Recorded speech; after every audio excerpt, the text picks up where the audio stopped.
2005년 3월 26일 새벽 서울 중구 남대문시장 인근 한 주택에서 63살 남성과 61살 여성이 머리를 둔기로 맞아 숨진 채 발견됐습니다. 현장은 처참했어요. 거실 장롱이 열려 있었고 옷가지들이 바닥에 널브러져 있었죠. 서랍은 모두 뒤집혀 있었고 이불은 구겨진 채 한쪽으로 밀려나 있었습니다. 누가 봐도 강도가 집을 뒤진 것처럼 보였어요. 그런데 이상한 점이 있었습니다. 안방 옷장 위에 놓인 금고는 그대로였어요. 잠금 장치도 열리지 않은 채 원래 자리에 그대로 있었죠. 거실 서랍장 안쪽에 보관돼 있던 현금 600만 원도 손대지 않은 채 남아 있었습니다. 도대체 무엇을 가져간 걸까요? 이 부부는 남대문 시장에서 30년 넘게 의류, 도매업을 해온 사람들이었어요. 시장 상인들 사이에서는 큰 손으로 통했죠. 성실하고 꾸준한 장사로 목돈을 모았고 자식 셋을 모두 대학까지 보낸 입지전적인 사람들이었습니다. 그런 부부가 이렇게 끔찍하게 세상을 떠났어요.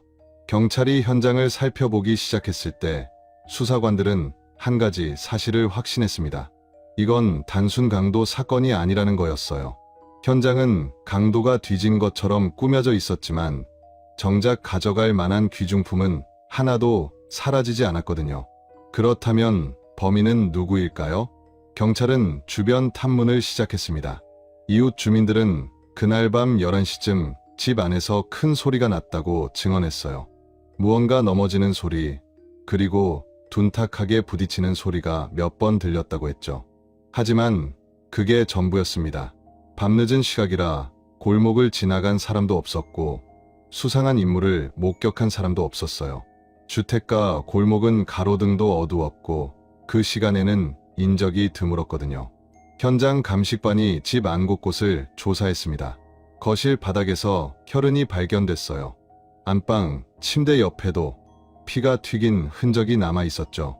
범인이 사용한 것으로 추정되는 둔기는 발견되지 않았습니다. 범행 후 가지고 나간 것으로 보였어요. 감식반은 지문을 채취하기 시작했습니다. 문손잡이, 서랍, 옷장 손잡이 곳곳에서 지문이 나왔어요. 하지만 대부분 피해자 본인이나 가족들의 지문이었죠. 외부인의 것으로 보이는 지문은 단 하나도 발견되지 않았습니다. 그때 감식반원 한 명이 안방 장롱 밑을 들여다봤어요. 먼지가 수북이 쌓인 틈새에서 무언가 하얀 것이 보였죠. 핀셋으로 조심스럽게 꺼내보니 담배꽁초였습니다. 필터 부분이 살짝 누렇게 변색돼 있었고 한쪽 끝은 까맣게 타 있었어요. 이 담배꽁초는 증거물로 수거됐습니다.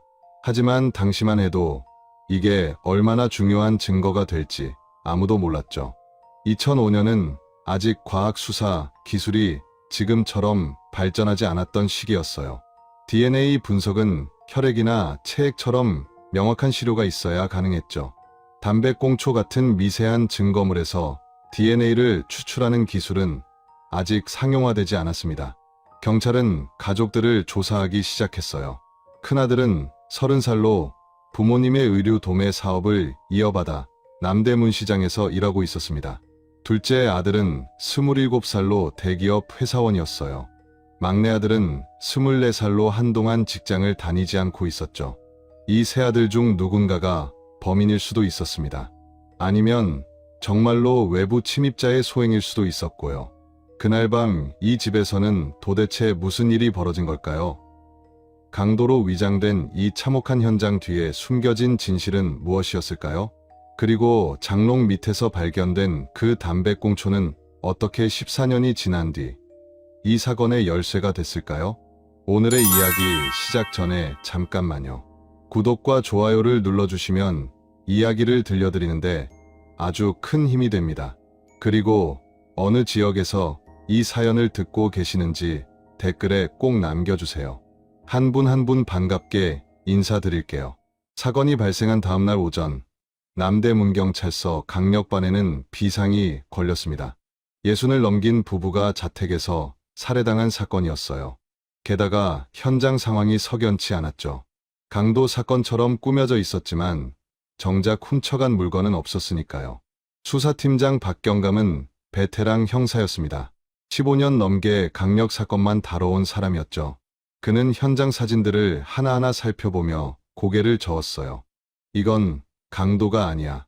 옆에 있던 김영사가 물었습니다. 왜 그렇게 생각하십니까? 박경감은 사진 한 장을 집어들었어요. 안방 옷장 위에 놓인 금고가 찍힌 사진이었죠. 봐. 금고가 그대로잖아. 강도라면 제일 먼저 이걸 노렸을 거야. 근데 손도 안 댔어. 김영사도 고개를 끄덕였습니다. 거실 서랍에 있던 현금도 그대로 남아 있었습니다. 박경감은 자리에서 일어났어요. 현장으로 가자. 직접 봐야겠어. 오전 10시쯤 수사팀은 사건 현장에 도착했습니다. 집은 남대문 시장에서 걸어서 10분 거리에 있는 주택가에 위치해 있었어요. 2층짜리 단독주택이었죠. 대문 앞에는 이미 감식 완료 테이프가 붙어 있었습니다. 박경감이 집 안으로 들어갔어요. 거실은 여전히 어질러진 상태였습니다. 옷가지들이 바닥에 널브러져 있었고 서랍들은 모두 열려 있었죠. 하지만 박경감의 눈에는 뭔가 이상해 보였어요. 이거 봐. 서랍을 뒤진 것 치고는 너무 정리돼 있어. 김영사가 고개를 갸웃했습니다. 무슨 말씀이십니까? 박경감은 서랍 하나를 가리켰어요.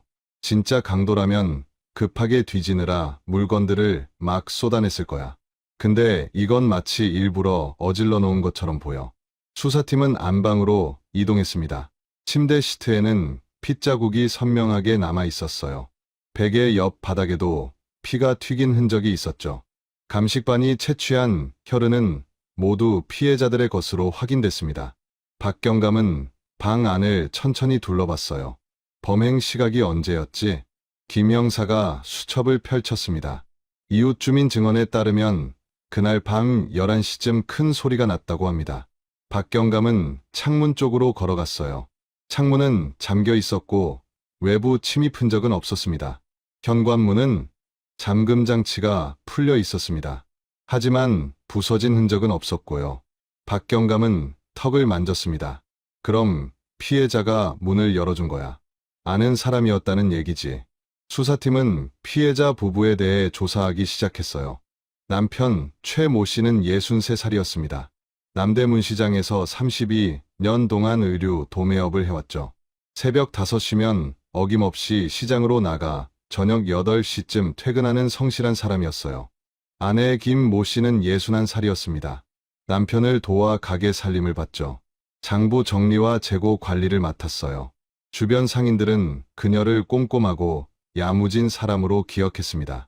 부부는 슬하에 아들 셋을 뒀어요. 큰아들 최모 씨는 30살로 아버지의 가게를 이어받아 같은 시장에서 일하고 있었습니다.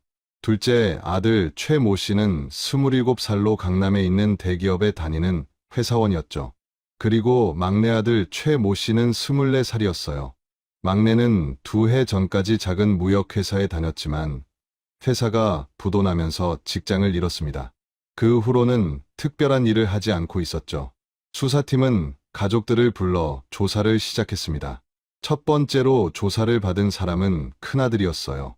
30살인 그는 26일 아침 7시쯤 부모님 댁을 방문했다가 사건을 발견했습니다. 평소처럼 출근 전에 들러 인사를 드리려 했던 거였죠. 대문이 열려 있어서 이상하다 싶었어요. 큰아들의 목소리는 떨리고 있었습니다. 집 안으로 들어갔는데 거실이 온통 어질러져 있더라고요. 그래서 급하게 안방으로 뛰어갔죠. 박경감이 물었어요. 그때 뭘 봤습니까? 큰아들은 눈물을 닦았습니다. 아버지가 침대 옆 바닥에 쓰러져 계셨어요. 어머니는 침대 위에서 둘 다 이미 그는 말을 잇지 못했죠. 박경감은 잠시 기다렸다가 다시 물었어요. 전날 밤 어디 계셨습니까? 큰아들은 고개를 들었습니다. 집에 있었습니다. 아내하고 애들하고 같이요. 시간대를 정확히 말씀해 주시겠습니까? 큰아들은 잠시 생각하더니 대답했어요. 저녁 6시쯤 퇴근해서 집에 갔어요. 저녁 먹고 아이들이랑 TV 보다가 11시쯤 잤습니다. 김영사가 수첩에 적으며 물었습니다. 그 시각에 외출한 적은 없습니까? 없습니다. 계속 집에 있었어요. 박경감은 고개를 끄덕였어요. 큰아들의 알리바이는 가족들 증언으로 확인됐습니다. 둘째 아들도 비슷했어요. 그는 25일 저녁 9시까지 회사에서 야근을 했습니다. 회사 출입 기록과 동료들 증언이 이를 뒷받침했죠. 집에 돌아간 시각은 10시 30분쯤이었어요. 부모님께 전화드렸습니다. 둘째 아들이 말했어요. 그날 저녁 10시 40분쯤이었어요. 어머니가 받으셨는데 별일 없으시다고 하셨죠. 박경감이 눈썹을 치켜 올렸습니다. 10시 40분이요? 확실합니까? 네. 통화 기록 확인하시면 나올 겁니다. 통화 기록을 확인해 보니 정확했어요. 둘째 아들은 그날 밤 10시 42분에 부모님 댁으로 전화를 걸었고 통화는 3분 정도 이어졌습니다. 그렇다면 범행 시각은 10시 40분 이후였던 거예요. 이웃 주민이 소음을 들은 시각이 11시쯤이었으니 범행은 그 전후로 일어난 것으로 좁혀졌습니다. 이제 막내 아들 차례였어요. 막내는 수사팀 앞에 앉아 긴장한 표정을 지었습니다. 그는 마른 체격에 안경을 쓴 조용해 보이는 청년이었죠. 25일 밤 어디 계셨습니까? 박경감의 질문에 막내가 대답했어요. 집에 있었습니다. 혼자 사십니까? 네. 원룸에서 혼자 살아요. 김 형사가 끼어들었습니다. 증명할 수 있는 사람이 있습니까? 막내는 고개를 저었어요. 혼자 있었어요. 저녁 먹고 TV 보다가 일찍 잤습니다. 박경감이 눈을 가늘게 떴습니다. 부모님과는 자주 연락하셨습니까? 막내의 표정이 굳었어요. 가끔요. 가끔이라는 게 얼마나 자주입니까? 막내는 잠시 망설이더니 대답했습니다. 한 달에 한두 번요. 박경감은 팔짱을 꼈어요. 형님들은 자주 연락하셨던 것 같던데요. 막내는 아무 말도 하지 않았습니다. 김 형사가 다른 질문을 던졌어요. 부모님과 사이가 안 좋으셨습니까? 막내가 고개를 들었습니다. 아니에요. 그냥 바빠서 자주 못 뵀을 뿐이에요. 하지만 그의 목소리에는 확신이 없었죠. 수사팀은 막내의 알리바이를 확인할 방법이 없었어요. 혼자 살고 있었고 그날 밤 함께 있었던 사람도 없었으니까요. 박경감은 막내를 유력한 용의선상에 올려놨습니다. 하지만 결정적인 증거가 없었어요. 의심만으로는 체포할 수 없었죠. 수사팀은 주변 탐문을 계속했습니다. 시장 상인들을 만나 피해자 부부에 대해 물었어요. 모두 한결같이 좋은 사람들이었다고 말했습니다. 성실하고 정직한 분들이었어요. 한 상인이 말했습니다. 30년 넘게 장사하면서 한 번도 사기친 적 없어요. 외상값도 꼬박꼬박 받아가셨고요. 다른 상인도 거들었어요. 애들도 잘 키우셨죠. 셋 다 대학 보내고 장가도 보냈잖아요. 박경감이 물었습니다.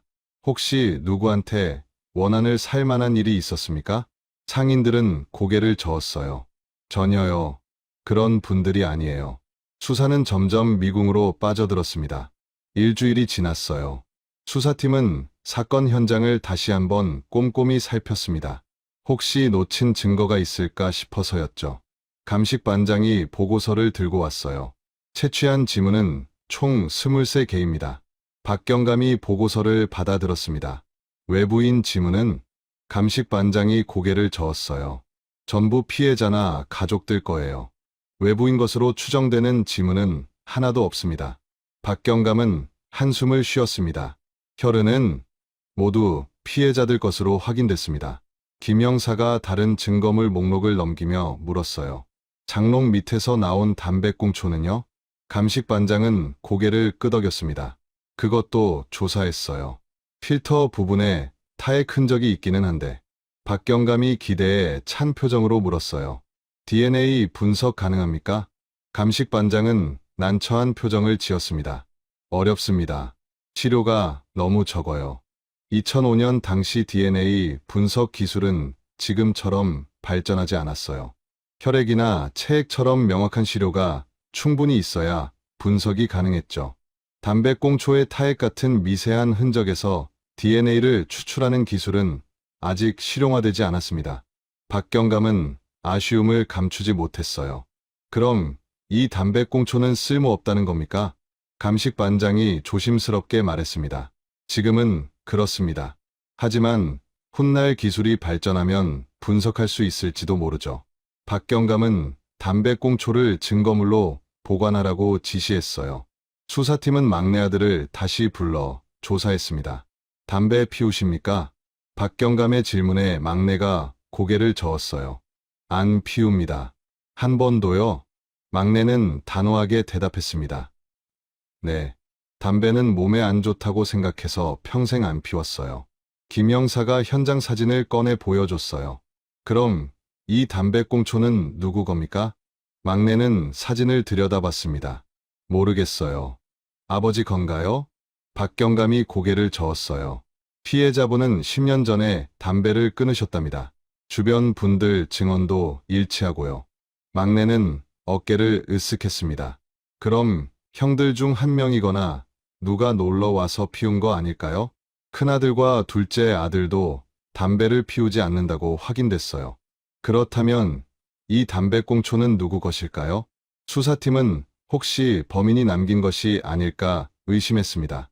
하지만 DNA 분석이 불가능한 상황에서는 확인할 방법이 없었죠. 한 달이 지나고 두 달이 지났어요. 수사는 진전이 없었습니다. 결정적인 증거도 없었고 목격자도 나타나지 않았죠. 막내 아들이 의심스럽기는 했지만 알리바이를 깰 만한 물증이 없었어요. 수사팀은 다른 가능성도 검토했습니다. 혹시 정말로 외부 침입자의 소행이었을까요? 피해자 부부가 장사를 하면서 원한을 샀을 수도 있지 않을까요?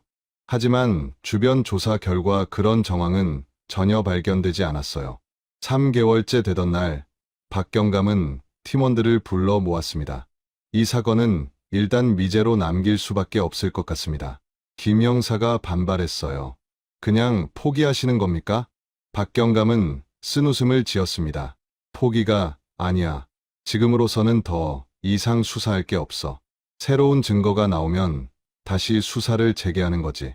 결국 2005년 남대문 시장 부부 살인 사건은 미제로 분류됐어요. 증거물들은 모두 경찰청 증거물 보관소로 옮겨졌습니다.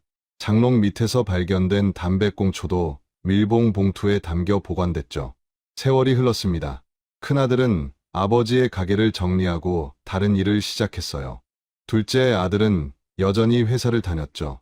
막내 아들은 몇 년 후 작은 회사에 취직해서 평범하게 살아갔습니다. 남대문 시장 상인들도 점점 그 사건을 잊어갔어요. 하지만 증거물 보관소 한 구석에 보관된 담배꽁초는 그날의 진실을 그대로 간직하고 있었습니다. 그것이 14년 후 다시 빛을 보게 될 줄은 아무도 몰랐죠. 완벽해 보였던 범행, 그러나 범인은 단 하나의 실수를 저질렀습니다. 14년이라는 시간이 흐른 뒤 과학은 그 실수를 놓치지 않았죠. 다음 이야기에서 미제 사건 전담팀이 어떻게 이 오래된 증거를 다시 들여다보게 됐는지, 그리고 그 작은 담배꽁초가 어떻게 진실의 문을 여는 열쇠가 됐는지 들려드리겠습니다. 2019년 2월 서울지방경찰청에 특별한 팀이 만들어졌습니다. 미제 사건 전담팀이었어요. 10년 이상 해결되지 않은 살인 사건들을 재수사하는 것이 목적이었죠. 팀장으로 임명된 사람은 이경정이었습니다. 그는 28년 경력의 베테랑 형사였어요. 우리가 다룰 사건은 총 43건입니다. 이경정이 회의실에서 팀원들에게 말했어요. 그 중에서도 증거물이 남아있는 사건을 우선 검토하겠습니다. 최 형사가 손을 들었습니다. 증거물이요? 이경정은 고개를 끄덕였어요. 요즘 DNA 분석 기술이 얼마나 발전했는지 아십니까? 10년 전에는 불가능했던 분석이 지금은 가능합니다. 팀원들은 서로 얼굴을 마주 봤어요. 이경정은 파일 하나를 꺼내 책상 위에 놓았습니다. 2005년 남대문 시장 부부 살인 사건. 기억하십니까? 나이든 형사 한 명이 고개를 끄덕였어요. 저 사건 담당했었습니다. 결국 못 잡았죠. 이경정이 파일을 펼쳤습니다. 현장에서 담배꽁초가 발견됐는데 당시에는 DNA 분석이 안 됐다고 기록돼 있네요. 최 형사가 물었어요. 지금은 가능합니까? 이경정은 미소를 지었습니다. 한번 해봅시다. 증거물 보관소에서 담배꽁초를 찾아오는데 일주일이 걸렸어요. 14년 동안 밀봉 봉투에 담겨 있었던 담배꽁초는 누렇게 변색돼 있었지만 비교적 온전한 상태였습니다. 필터 부분에는 여전히 미세한 타액 흔적이 남아 있었죠. 국립과학수사연구원에 분석을 의뢰했어요. 담당 연구원은 서 박사였습니다. 그녀는 터치 DNA 분석 전문가였죠. 터치 DNA 기술은 2010년대에 들어 본격적으로 상용화됐어요. 서 박사가 설명했습니다. 극미량의 세포에서도 DNA를 추출할 수 있죠. 담배꽁초 필터에 남은 타액 정도면 충분히 분석 가능합니다. 이 경정이 물었어요. 얼마나 걸립니까? 서 박사는 담배꽁초를 현미경 아래 놓으며 대답했습니다. 2주 정도 보시면 됩니다. 기다리는 동안 팀은 사건 기록을 다시 검토했어요. 피해자 부부의 프로필, 세 아들의 진술서, 현장 감식 보고서, 주변 탐문 결과까지 모든 자료를 꼼꼼히 살폈죠. 최 형사가 막내 아들의 진술서를 읽으며 말했습니다. 이 사람 알리바이가 없네요. 이 경정도 고개를 끄덕였어요. 당시 수사팀도 막내를 의심했던 것 같습니다. 하지만 물증이 없어서 더 이상 진행하지 못했죠. 다른 형사가 끼어들었어요. 근데 막내가 담배를 안 피운다고 했잖아요. 최 형사가 진술서를 넘기며 대답했습니다. 그렇게 진술했죠. 평생 담배를 피운 적이 없다고요. 이 경정은 턱을 괴었습니다. 만약 담배꽁초에서 DNA가 나온다면 누구 것일까요? 팀원들은 조용해졌어요. 2주 후 서 박사에게서 연락이 왔습니다. DNA 추출에 성공했습니다. 이 경정은 즉시 국과수로 달려갔어요. 서 박사는 컴퓨터 화면을 가리키며 설명했습니다. 필터 부분에서 타액 세포를 채취했고 거기서 남성의 DNA를 추출했어요. 이 경정의 눈이 빛났습니다. 신원 확인이 가능합니까? 서 박사가 고개를 끄덕였어요. 경찰청 DNA 데이터베이스에 대조해봤는데 일치하는 게 없습니다. 범죄 기록이 없는 사람이라는 뜻이죠. 이 경정은 잠시 생각하더니 물었어요. 가족들 DNA와 대조할 수 있습니까? 서 박사는 파일을 뒤적였습니다. 가족들 DNA 샘플이 있어야 하는데요. 이 경정이 말했어요. 지금부터 확보하겠습니다. 팀은 피해자의 세 아들을 찾아 나섰습니다. 큰아들은 지금 인천에서 작은 식당을 운영하고 있었어요. 44살이 된 그는 14년 전보다 훨씬 늙어 보였습니다. 경찰이라고요? 큰아들은 놀란 표정을 지었어요. 이 경정이 신분증을 보여주며 말했습니다. 부모님 사건을 재수사하고 있습니다. 협조 부탁드립니다. 큰아들의 눈에 눈물이 고였어요. 14년이 지났는데 아직도 범인을 못 잡으셨어요? 이 경정은 조심스럽게 말했습니다.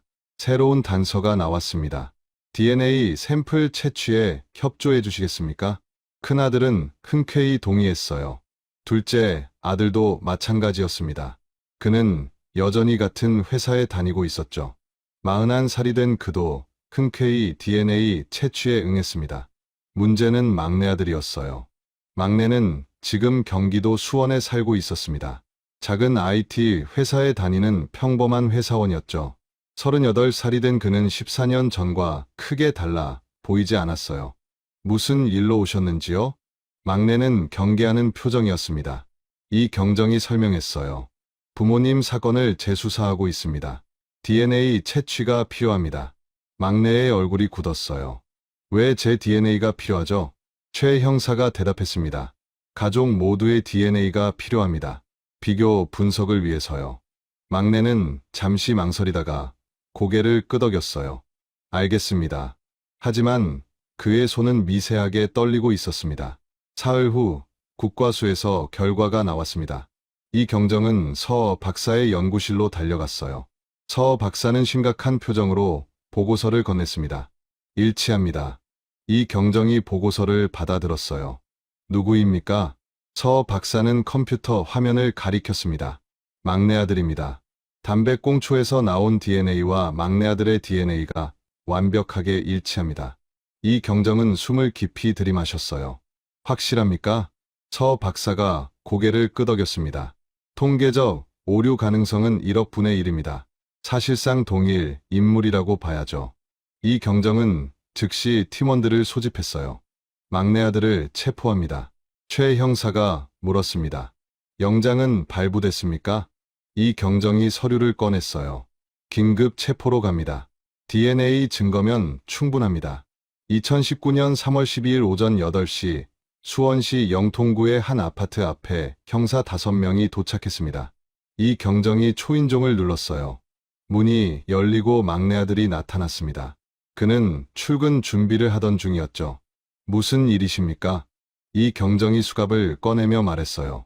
최모 씨, 2005년 3월 25일 발생한 존속살해 혐의로 긴급 체포합니다. 막내의 얼굴이 하얗게 질렸습니다. 뭐라고요? 최 형사가 수갑을 채우며 말했어요. 묵비권을 행사할 수 있습니다. 변호인을 선임할 권리가 있고요. 막내는 다리에 힘이 풀려 주저앉았어요. 아닙니다. 아닙니다. 하지만 형사들은 그를 일으켜 세워 경찰차로 데려갔습니다. 서울지방경찰청 조사실에서 본격적인 조사가 시작됐어요. 이 경정이 책상을 사이에 두고 막내와 마주 앉았습니다. 막내는 계속 고개를 떨구고 있었죠. 담배 피우신다고 하셨죠? 이 경정의 질문에 막내가 고개를 들었어요. 안 피운다고 했습니다. 이 경정은 서류 하나를 꺼내 탁자 위에 놓았습니다. 이게 뭔지 아십니까? 막내가 서류를 보더니 얼굴이 창백해졌어요. DNA 분석 결과입니다. 현장에서 발견된 담배꽁초에서 나온 DNA가 당신 거예요. 막내는 아무 말도 하지 못했습니다. 최 형사가 끼어들었어요. 2005년 3월 25일 밤 당신은 부모님 댁에 있었습니까? 막내가 고개를 저었습니다. 아닙니다. 제 집에 있었어요. 이 경정이 테이블을 손가락으로 두드렸어요. 그럼 당신 DNA가 어떻게 현장에 있습니까? 막내는 입술을 깨물었습니다. 모릅니다. 며칠 전에 갔을 때 피운 거 아닐까요? 최 형사가 반박했어요. 당신 담배 안 핀다며요? 막내의 이마에 땀이 맺혔어요. 가끔 피웁니다. 이 경정이 냉소를 띠며 말했습니다. 14년 전에는 평생 안 피웠다고 했는데요. 막내는 대답하지 못했어요. 조사는 5시간 동안 계속됐습니다. 막내는 계속 부인했어요. 자신은 부모님을 죽이지 않았다고, 그날 밤 집에 있었다고 반복해서 말했죠. 하지만 이 경정은 물러서지 않았습니다. 알리바이를 증명할 사람이 있습니까? 막내는 고개를 저었어요. 혼자 살았으니까요. 이 경정이 파일을 넘기며 물었습니다. 14년 전 당신은 무직이었죠? 막내가 고개를 끄덕였어요. 회사가 부도났었습니다. 부모님한테 용돈 받았습니까? 막내는 잠시 망설이다 대답했습니다. 가끔요. 최 형사가 끼어들었어요. 가끔이 얼마나 자주입니까? 막내의 목소리가 작아졌습니다. 한 달에 한 번 정도요. 이 경정이 몸을 앞으로 숙이며 물었어요. 부모님이 돈을 많이 주셨습니까? 막내가 고개를 저었습니다. 많지 않았어요. 100만 원 정도요. 최 형사가 기록을 보며 말했어요. 형들은 용돈을 안 받았던데요? 막내의 얼굴이 붉어졌습니다. 형들은 직장이 있었으니까요. 이 경정이 날카롭게 물었어요. 부모님이 당신을 무능하다고 생각하셨습니까? 막내가 고개를 번쩍 들었어요. 아닙니다. 그럼 왜 형들과 비교하셨을까요? 막내는 입을 다물었습니다. 이 경정은 잠시 조사를 멈추고 팀원들과 상의했어요. 저 사람 심리 상태가 불안정합니다. 최 형사가 말했습니다. 계속 압박하면 자백할 것 같은데요. 하지만 이 경정은 고개를 저었어요. 서두르지 맙시다. 14년 전 상황을 더 조사해야 합니다. 팀은 2005년 당시 상황을 재구성하기 시작했어요. 막내의 원룸 계약서를 찾아냈고 당시 이웃들을 다시 인터뷰했습니다. 하지만 14년이 지난 지금 그날 밤을 기억하는 사람은 아무도 없었죠. 최 형사가 막내의 휴대전화 기록을 조회했어요. 2005년 3월 25일 통화 기록입니다. 이 경정이 기록을 살폈습니다. 오후 8시 이후로 통화 기록이 없네요. 최 형사가 고개를 끄덕였어요. 집에서 가만히 있었다면 맞는 얘기죠. 하지만 이 경정은 뭔가 이상함을 느꼈습니다. 아니면 일부러 전화를 안 한 거일 수도 있어요. 팀은 막내의 과거 행적을 더 파헤쳤습니다. 회사 동료들을 만나 인터뷰했고 당시 친구들도 찾아냈어요. 모두 막내를 조용하고 내성적인 사람으로 기억했습니다. 폭력적인 모습을 본 적 있습니까? 이 경정의 질문에 한 친구가 대답했어요. 전혀요. 오히려 소심한 편이었죠. 다른 친구도 거들었습니다. 화를 내는 걸 본 적이 없어요. 항상 참는 스타일이었죠. 하지만 이 경정은 그 말이 오히려 의심스러웠어요. 항상 참기만 하다가 어느 순간 폭발할 수도 있습니다. 사흘째 되던 날 막내에게 변호사가 선임됐습니다. 변호사는 DNA 증거만으로는 유죄를 입증할 수 없다고 주장했어요. 제 의뢰인이 그 집에 자주 드나들었으니 담배꽁초가 있을 수 있습니다. 이 경정이 반박했습니다. 담배꽁초는 장롱 및 깊숙한 곳에서 발견됐습니다. 평소 청소할 때도 손이 닿지 않는 곳이에요. 변호사는 당황한 표정을 지었죠. 그래도 우연히 그곳에 떨어졌을 수 있지 않습니까? 최 형사가 끼어들었어요. 우연이라고 하기엔 너무 의심스러운 위치입니다. 조사는 계속됐어요. 이 경정은 막내의 심리를 파고들기 시작했습니다. 부모님과의 관계가 어땠습니까? 막내는 한참을 말이 없다가 대답했어요. 좋았습니다. 정말입니까? 막내가 고개를 끄덕였습니다. 네. 이 경정이 파일을 넘기며 말했어요. 형들 진술에 의하면 부모님이 당신에게 자주 잔소리를 하셨다던데요. 막내의 표정이 굳었습니다. 그건 부모니까 그러시는 거죠. 최 형사가 구체적으로 물었어요. 어떤 잔소리였습니까? 막내는 한참을 망설이다가 입을 열었습니다. 직장을 구하라고 하셨어요. 형들처럼 성실하게 살라고요. 이 경정이 조심스럽게 물었어요. 그 말이 기분 나빴습니까? 막내는 고개를 저었습니다. 아니에요. 당연한 얘기였죠. 하지만 그의 목소리에는 감정이 실려 있었어요. 이 경정은 다른 각도로 접근했습니다. 사건 당일 부모님 댁에 간 적 있습니까? 막내가 고개를 저었어요. 없습니다. 확실합니까? 막내는 단호하게 대답했습니다. 네. 그날은 집에만 있었어요. 이 경정이 사진 한 장을 꺼냈어요. 현장에서 발견된 담배꽁초 사진이었죠. 이게 당신 거라는 건 인정합니까? 막내는 사진을 보지 않으려 고개를 돌렸습니다. 모르겠습니다. 최 형사가 목소리를 높였어요. DNA가 일치하는데 모른다고요? 막내는 입술을 깨물었습니다. 며칠 전에 간 거일 수도 있잖아요. 이 경정이 차분하게 말했어요. 그 담배꽁초는 사건 당일 피워진 겁니다. 감식 결과가 그렇게 나왔어요. 막내의 얼굴에서 혈색이 사라졌습니다. 조사는 일주일째 계속됐어요. 막내는 계속 부인했지만 점점 심리적으로 압박을 받고 있었습니다. 밤에는 잠을 제대로 자지 못했고 식사도 거의 하지 않았죠. 이 경정은 마지막 카드를 꺼냈습니다. 당신 형들을 만나보시겠습니까? 막내는 깜짝 놀라며 고개를 들었어요. 형들이요? 이 경정이 고개를 끄덕였습니다. 형님들이 당신을 면회하고 싶어 하세요. 막내는 한참을 망설이다가 고개를 끄덕였어요. 다음 날 큰형과 둘째 형이 경찰서로 찾아왔습니다. 면회실에서 세 형제가 마주 앉았어요. 한참 동안 아무도 말을 하지 않았습니다. 큰형이 먼저 입을 열었어요. 정말 내가 한 거냐? 막내는 고개를 저었습니다. 아니야, 형. 나 아니야.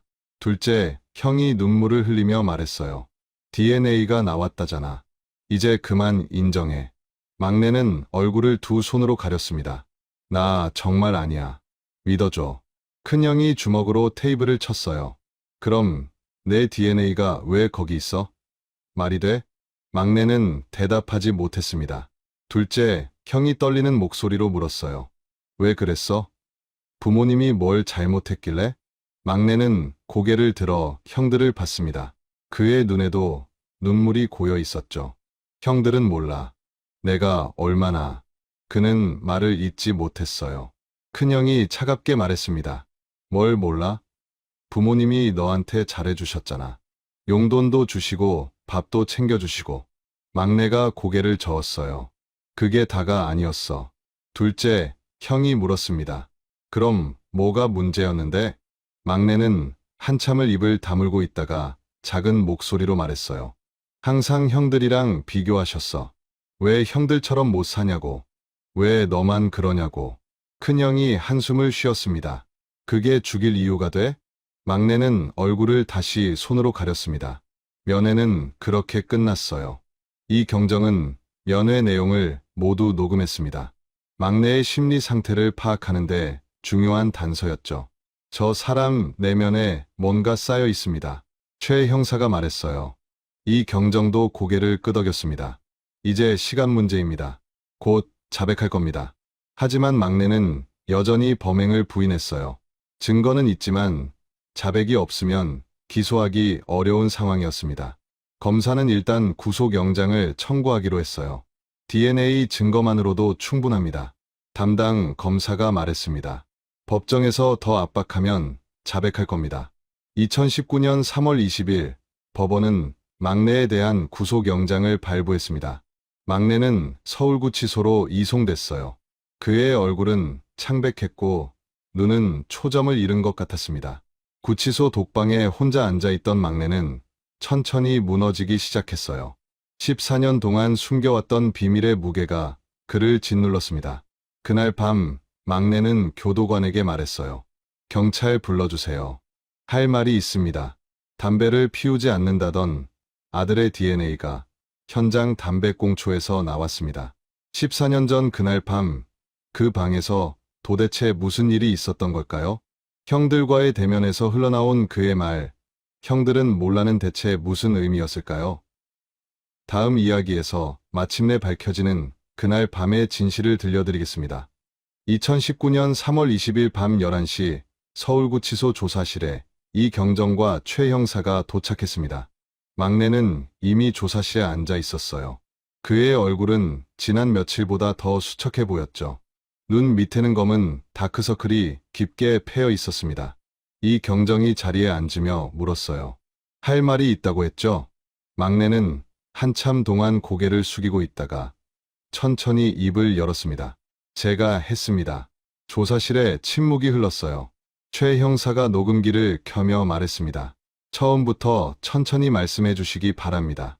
막내는 떨리는 손으로 물컵을 들어 물을 마셨어요. 그리고 14년 전 그날 밤의 이야기를 시작했습니다. 2005년 3월 25일이었어요. 막내의 목소리는 작고 떨렸습니다. 저는 오후 6시쯤 부모님 댁에 갔습니다. 용돈을 받으러요. 이경정이 조심스럽게 물었어요. 그때 부모님은 뭐 하고 계셨습니까? 막내는 눈을 감았습니다. 저녁 식사 준비를 하고 계셨어요. 어머니가 부엌에서 국을 끓이고 계셨고 아버지는 거실에서 TV를 보고 계셨죠. 최 형사가 기록하며 물었어요. 용돈을 받으셨습니까? 막내가 고개를 저었습니다. 그게 아버지가 거절하셨어요. 이경정이 눈썹을 치켜 올렸어요. 왜요? 막내는 주먹을 불끈 쥐었습니다. 지난달에도 줬는데 또 달라고 하냐고요. 이제 30이 넘었는데 언제까지 용돈 받아먹을 거냐고 하셨어요. 그의 목소리에 감정이 실리기 시작했어요. 그래서 뭐라고 하셨습니까? 막내는 눈을 떴습니다. 제가 말했어요. 지금 직장 구하려고 노력 중이라고. 조금만 기다려달라고요. 최 형사가 물었어요. 그랬더니요? 막내의 얼굴이 일그러졌습니다. 아버지가 웃으시더라고요. 비웃듯이요. 그러면서 형들 얘기를 꺼내셨어요. 이경정이 앞으로 몸을 숙였어요. 뭐라고 하셨습니까? 막내는 떨리는 목소리로 말했습니다. 큰형은 가게 물려받아서 열심히 하고 있고 둘째 형은 대기업 다니면서 승진도 했다고요. 근데 너는 뭐 하냐고. 왜 너만 그러냐고요. 그는 잠시 말을 멈췄어요. 그 말이 너무 화가 났어요. 형들하고 나를 비교하는 게 그날만이 아니었거든요. 어렸을 때부터 계속 그러셨어요. 이경정이 조심스럽게 물었습니다. 그래서요? 막내는 눈물을 흘리기 시작했어요. 제가 소리를 질렀어요. 형들하고 저는 다르다고. 저도 노력하고 있다고. 그랬더니 아버지가 화를 내셨어요. 최 형사가 물었어요. 어떻게요? 막내는 얼굴을 두 손으로 감쌌습니다. 저한테 나가라고 하셨어요. 당장 집에서 나가라고요. 돈도 더 이상 안 주신다고 하셨죠. 조사실에 막내의 흐느끼는 소리만 들렸습니다. 이 경정이 물티슈를 건네주며 물었어요. 그 다음은요?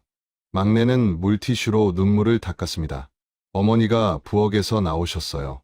제 편을 들어주실 줄 알았어요. 근데 어머니도 아버지 말씀이 맞다고 하셨어요.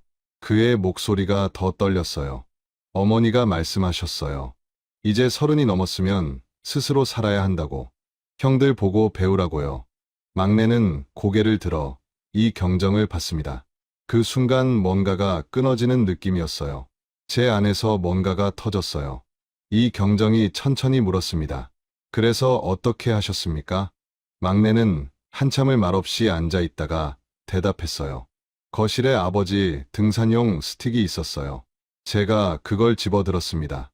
최 형사가 숨을 죽이며 물었어요. 그리고요? 막내의 목소리가 기계적으로 변했습니다. 아버지를 먼저 쳤어요. 뒤통수를요. 아버지가 쓰러지셨어요. 이 경정이 조심스럽게 물었습니다. 어머니는요? 막내는 눈을 감았어요. 어머니가 비명을 지르셨어요. 그래서 어머니도.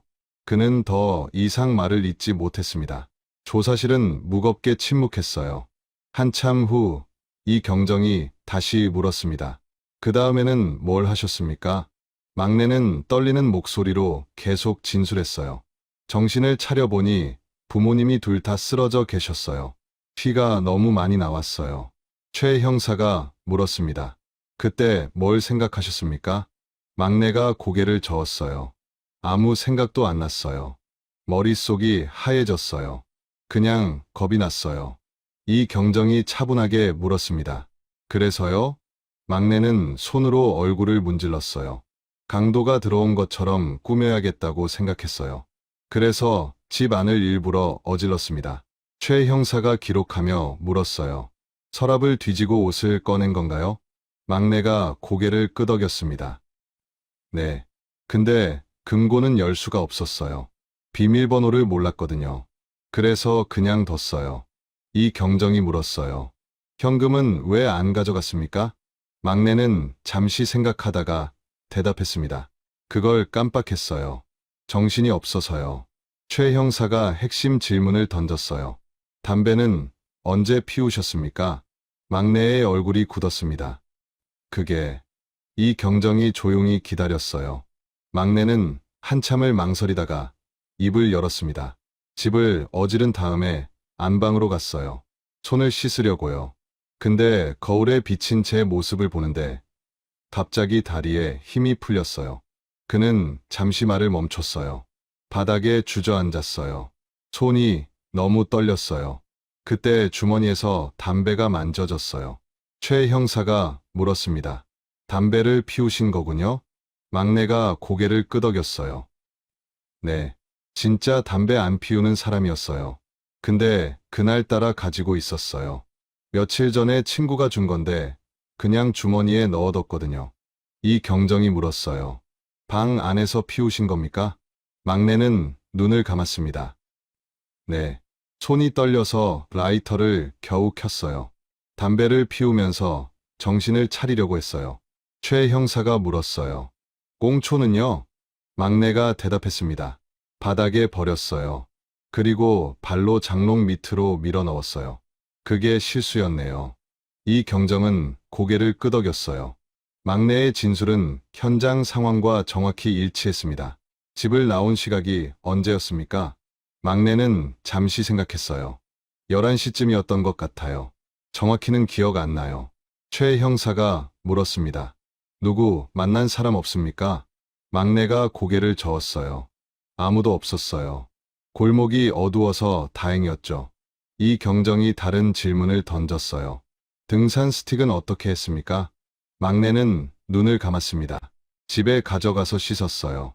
그리고 며칠 후에 한강에 버렸습니다. 최 형사가 기록하며 물었어요. 그 다음 날은요? 막내의 목소리가 떨렸어요. 집에 가만히 있었어요. 형한테 전화가 왔어요. 부모님이 돌아가셨다고요. 제가 놀란 척했죠. 이 경정이 조심스럽게 물었습니다. 경찰 조사받을 때는요? 막내는 쓴웃음을 지었어요. 계속 거짓말했죠. 집에 있었다고, 담배 안 핀다고. 14년 동안 그렇게 살았어요. 조사실에 무거운 침묵이 흘렀습니다. 이 경정이 마지막 질문을 던졌어요. 후회하십니까? 막내는 고개를 들어 이 경정을 봤습니다. 그의 눈에는 눈물이 그득했어요. 매일 후회했어요. 근데 돌이킬 수가 없었어요. 14년 동안 하루도 편하게 잔 적이 없었습니다. 그는 얼굴을 두 손으로 감쌌어요. 부모님이 꿈에 나타나셨어요. 매일 밤마다요. 저를 보시면서 아무 말씀도 안 하셨어요. 그게 더 무서웠어요. 이 경정은 잠시 막내를 바라봤습니다. 진술 감사합니다. 막내의 자백은 모두 녹음됐고 문서로 작성됐어요. 그는 떨리는 손으로 진술서에 서명했습니다. 2019년 4월 검찰은 막내를 존속살해 혐의로 기소했습니다. 하지만 문제가 있었어요. 사건 발생일로부터 이미 14년이 지났다는 점이었죠. 원래 살인죄의 공소시효는 15년이었어요. 2005년 사건이라면 2020년까지 시효가 남아 있었죠. 그런데 2015년에 법이 바뀌었습니다. 이른바 태완이법이었어요. 살인죄의 공소시효를 완전히 폐지하는 법이었죠. 이 법은 2000년 이후 발생한 살인 사건에 소급 적용됐습니다. 검사는 이 법을 근거로 기소했어요. 변호인은 소급 적용이 부당하다고 항변했지만 법원은 검사의 손을 들어줬습니다.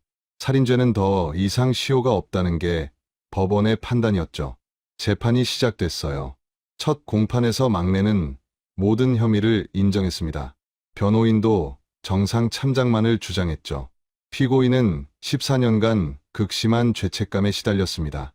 변호인이 말했어요. 평범하게 생활하는 것처럼 보였지만 내면은 매일 고통받았습니다. 이 점을 참작해 주시기 바랍니다. 하지만 검사는 단호했어요. 피고인은 자신의 부모를 살해했습니다. 용돈을 안 준다는 이유로요. 검사는 잠시 말을 멈추고 법정을 둘러본 뒤 다시 말했어요.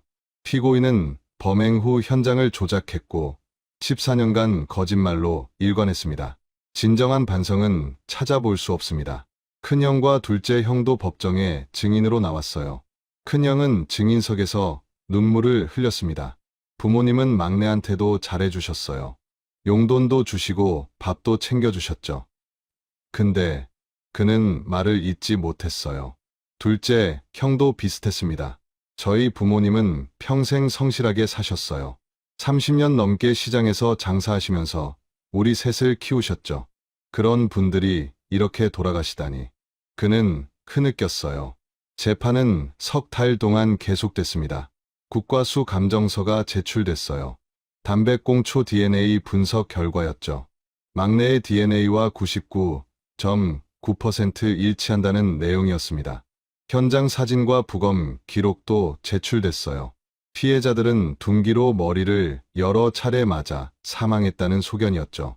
막내의 자백 조서도 증거로 채택됐습니다. 재판부는 신중하게 사건을 검토했어요. 2019년 7월 15일 선고 공판이 열렸습니다. 재판장이 판결문을 읽기 시작했어요. 피고인은 2005년 3월 25일 자신의 친부모를 둔기로 살해했습니다. 법정이 조용해졌어요. 범행 동기는 지극히 이기적이고 반인륜적입니다.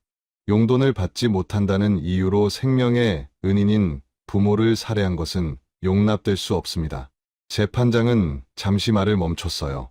피고인은 범행 후 현장을 조작했고 14년간 거짓으로 일관했습니다. 진정한 반성의 기미가 보이지 않습니다. 막내는 고개를 숙이고 있었어요. 다만 피고인이 범행을 자백했고 형들에게 용서를 구한 점은 참작합니다.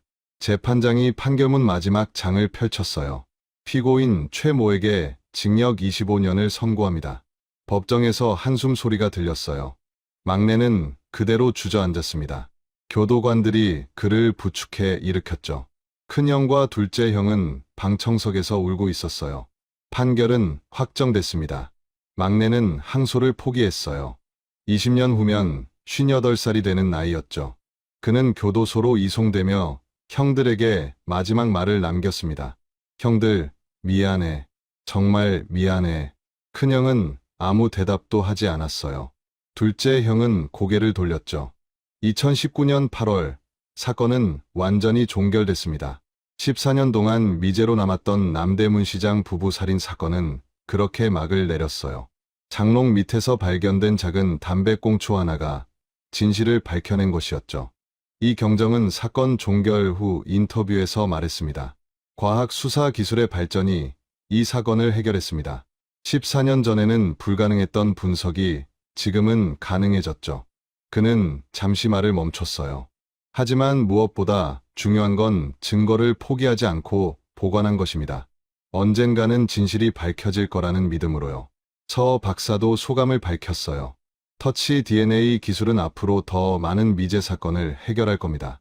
과거에 놓쳤던 증거들이 다시 빛을 볼 수 있을 거예요. 남대문 시장 상인들도 사건 해결 소식을 들었습니다. 14년 만에 범인을 잡았다니 다행입니다. 한 상인이 말했어요. 그분들이 하늘에서라도 편히 쉬실 수 있겠네요. 막내는 지금 교도소에서 복역 중입니다. 그는 매일 작업장에서 일하며 속죄의 시간을 보내고 있어요. 면회는 한 번도 오지 않았죠. 형들은 그를 용서하지 못했습니다. 어느 날 교도관이 물었어요. 후회되냐? 막내는 고개를 끄덕였습니다. 매일 후회해요. 근데 이미 돌이킬 수 없죠. 그는 창밖을 바라봤어요. 부모님께 용서를 빌고 싶어요. 근데 그럴 방법이 없네요. 14년을 숨기고 살았던 비밀은 결국 작은 담배꽁초 하나로 드러났습니다. 과학은 거짓을 용납하지 않았고 시간도 진실을 지워버리지 못했어요. 가장 가까운 사이였기에 더 깊은 상처를 남긴 이 사건은 우리에게 묻습니다. 가족이란 무엇인지, 그리고 참고 쌓인 분노가 얼마나 무서운 결과를 낳는지를요. 부모의 꾸지람이 살인으로 이어진 비극. 14년을 평범하게 살았던 아들은 결국 자신이 던진 담배꽁초 하나로 무너졌습니다. 과학이 밝혀낸 진실 앞에 완벽한 범죄는 없다는 것을 다시 한번 확인하게 됩니다. 작은 증거 하나도 포기하지 않은 수사관들의 집념이 14년 만에 정의를 실현했습니다. 오늘 이야기를 들으시면서 어떤 생각이 드셨나요? 혹시 여러분의 고향에도 이런 미제 사건이나 미스터리한 사연이 있으신가요? 댓글로 나눠주시면 함께 이야기 나누고 싶습니다. 저는 여러분께서 남겨주시는 댓글 하나하나를 정말 소중하게 읽고 있습니다. 제가 이렇게 이야기를 전할 수 있는 건 여러분이 들어주시기 때문입니다. 구독과 좋아요는 이 채널이 계속 이야기를 전하는데 큰 힘이 됩니다. 알림 설정까지 해주시면 새로운 이야기가 올라올 때마다 가장 먼저 만나보실 수 있습니다. 다음에는 또 어떤 이야기로 찾아뵐까요? 세상에는 아직도 밝혀지지 않은 진실들이 많습니다. 잊혀진 사건들, 묻혀버린 목소리들. 저는 그 이야기들을 계속 찾아서 여러분께 들려드리겠습니다. 긴 이야기 끝까지 들어주셔서 진심으로 감사드립니다. 다음 이야기에서 또 뵙겠습니다. 건강하시고 행복하세요. 1993년 5월 14일 오후 6시 서울대학교 음악대학 연습실 건물 앞에서 한 여학생이 사라졌습니다. 22살 피아니스트 박소연. 그녀는 단 한 달 후 열릴 예정이던 쇼팽 국제 피아노 콩쿠르 한국 대표로 선발된 천재 연주자였어요. 교수들은 그녀를 두고 10년에 한 명 나올까 말까 한 재능이라고 입을 모았죠. 실제로 소연은 16살에 윤희상 콩쿨 최연소 우승, 19살에 차이콥스키 콩쿨 2위라는 화려한 경력을 쌓았습니다. 그런데 그녀가 연습실을 나선 뒤 흔적도 없이 사라졌어요. 마지막으로 목격된 건 오후 5시 40분경이었습니다. 같은 과. 후배가 복도에서 소연을 스쳐 지나갔고 소연은 평소처럼 악보 가방을 들고 계단을 내려가고 있었다고 했어요. 건물 밖으로 나가는 모습까지 확인됐지만 그 이후는 아무도 몰랐습니다. 처음엔 단순 가출로 생각했어요. 콩쿠르를 앞두고 극심한 스트레스를 받았을 거라는 추측이 나왔죠. 하지만 소연의 통장에서 돈이 빠져나간 흔적도 없었고 집에 있던 옷가지나 여권도 그대로였습니다. 무엇보다 그녀가 가장 아끼던 반지, 돌아가신 할머니의 유품이었던 그 반지조차 방에 그대로 놓여 있었어요. 이건 계획된 가출이 아니었습니다. 경찰은 즉시 수사에 착수했어요. 대학가 주변 하숙집과 여관을 뒤졌고 기차역과 버스터미널 매표소 직원들에게 사진을 돌렸습니다. 당시엔 CCTV 같은 건 없었으니까요. 오직 사람들의 기억에만 의존해야 했죠. 닷새가 지나도록 아무런 단서가 나오지 않았어요. 소연의 어머니는 실성한 사람처럼 대학 앞을 배회했습니다. 전단지를 들고 지나가는 사람마다 붙잡고 물었죠. 혹시 이 아이 못 봤냐고, 제발 봤으면 연락 달라고 울부짖었어요. 아버지는 말없이 경찰서와 집을 오가며 전화기 앞을 지켰습니다. 한 달이 지났습니다. 소연이 나갈 예정이었던 쇼팽 콩쿠르는 다른 연주자로 대체됐어요. 대학교 측은 소연의 학적을 유지시켜뒀고 그녀의 사물함은 그대로 봉인됐습니다. 수사는 점점 미궁 속으로 빠져들었어요. 납치설이 돌았습니다. 하지만 몸값을 요구하는 전화도 협박 편지도 없었어요. 범죄 조직과 연관됐을 가능성도 제기됐지만 소연은 평범한 학생이었을 뿐 특별한 재산이나 배경이 있는 집안이 아니었습니다. 그렇게 1년이 흘렀습니다. 사람들의 관심은 식어갔고 언론도 더 이상 이 사건을 다루지 않았어요. 가족들만 여전히 기다렸죠. 혹시나 하는 마음으로요. 그런데 이상한 점이 하나 있었습니다. 소연이 마지막으로 사용했던 연습실, 3층 끝자락에 있던 그 좁은 방의 피아노 건반 위에서 발견된 악보 한 장이었어요. 쇼팽의 녹턴 9번, 2번. 소연이 콩쿠르 본선 무대에서 연주하려고 준비하던 곡이었죠. 그 악보 모서리에 연필로 휘갈겨 쓴 글씨가 있었습니다. 더 이상 못 치겠어. 단 6글자. 경찰은 이걸 두고 의견이 갈렸어요. 어떤 형사는 극단적 선택을 암시하는 거라고 봤고 다른 형사는 단순히 연습이 안 풀려서 쓴 푸념일 뿐이라고 했습니다. 명확한 건 아무것도 없었어요. 그리고 13년이라는 시간이 흘렀습니다. 2006년 3월 서울관악경찰서에 한 통의 전화가 걸려왔어요. 신고자는 자신을 박소연의 언니라고 밝혔습니다. 목소리는 떨리고 있었죠. 제가 동생 일에 대해 할 말이 있습니다. 그 전화 한 통이 13년간 잠들어 있던 사건을 다시 깨웠어요. 그리고 누구도 예상하지 못했던 진실이 세상 밖으로 나오기 시작했습니다. 가장 가까운 사람이 가장 큰 비밀을 품고 있었던 거예요. 오늘의 이야기 시작 전에 잠깐만요. 구독과 좋아요를 눌러주시면 이야기를 들려드리는데 아주 큰 힘이 됩니다. 그리고 어느 지역에서 이 사연을 듣고 계시는지 댓글에 꼭 남겨주세요. 한 분 한 분 반갑게 인사드릴게요. 1993년 5월 15일 오전 9시 서울대학교 음악대학 행정실로 첫 신고 전화가 걸려왔습니다. 박소연의 어머니였어요. 목소리는 다급했죠. 우리 딸이 어젯밤에 안 들어왔어요. 연습 끝나면 항상 8시 전에 집에 오는 앤데 어제 연락이 끊겼어요. 행정실 직원은 처음엔 대수롭지 않게 여겼습니다. 대학생이 하룻밤 집에 안 들어오는 건 그리 드문 일도 아니었으니까요. 하지만 어머니의 목소리엔 확신이 담겨 있었어요. 우리 소연이는 그런 애가 아니에요. 절대로요. 행정실에서는 즉시 담당 교수에게 연락했습니다. 피아노가 주임 교수였던 김한성 교수는 전화를 받자마자 심각성을 직감했어요.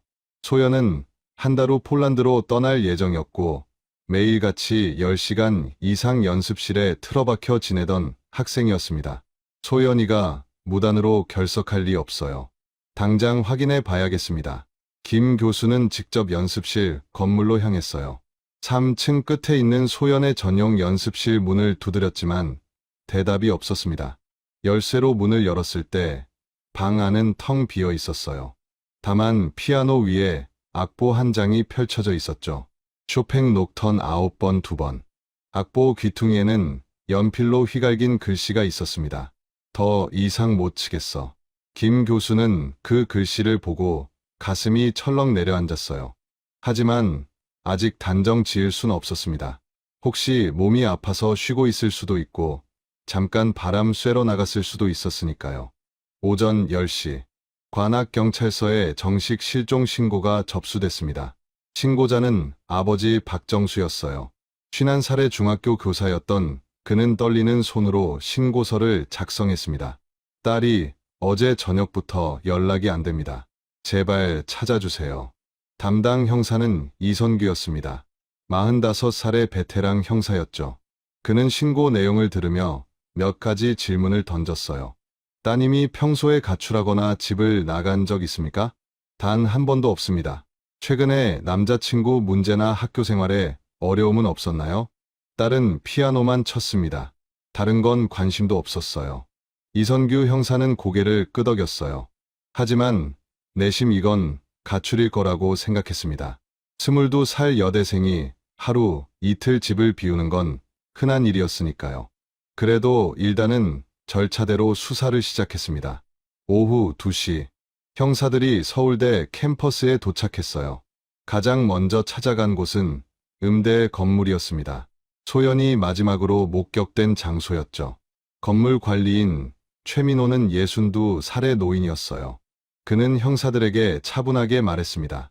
어제 저녁 5시 반쯤 됐을 겁니다. 소연 양이 3층에서 내려오는 걸 봤어요. 혼자였습니까?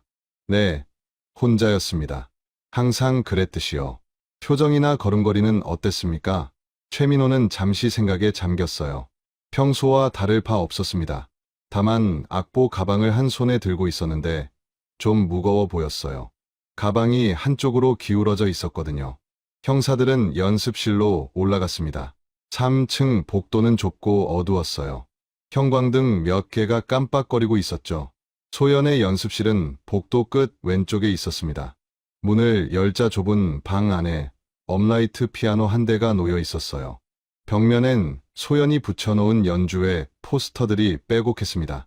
책상 위엔 오선지 몇 장과 연필, 지우개가 가지런히 정리돼 있었죠. 피아노 위의 악보를 확인한 형사는 사진을 찍었습니다. 더 이상 못 치겠어. 이 문장이 의미하는 게 뭘까요? 극단적 선택을 암시하는 걸까요? 아니면 단순한 푸념일까요? 형사들은 연습실 곳곳을 살폈어요. 서랍을 열어보고 쓰레기통도 뒤졌습니다. 하지만 특별한 단서는 나오지 않았어요. 다만 쓰레기통 안에서 구겨진 오선지 몇 장이 발견됐죠. 음표들이 빼곡히 적혀 있었지만 중간중간 거칠게 지워진 흔적이 있었습니다.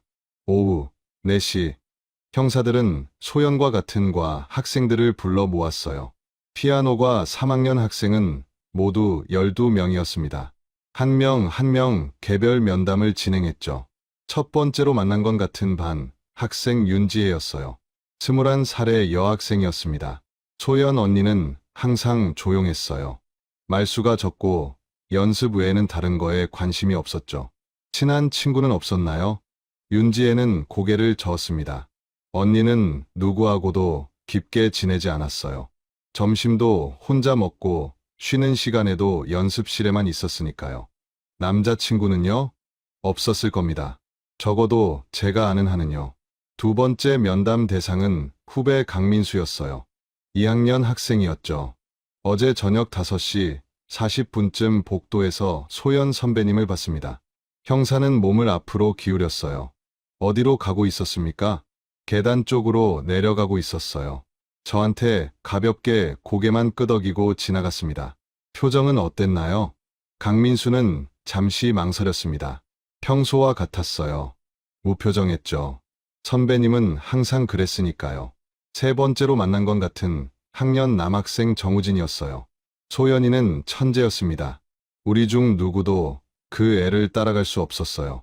질투하는 사람은 없었습니까? 정우진은 쓴웃음을 지었습니다. 질투요? 당연히 있었죠. 하지만 소연이한테 직접 뭐라고 하는 사람은 없었어요. 다들 실력 차이를 인정했으니까요.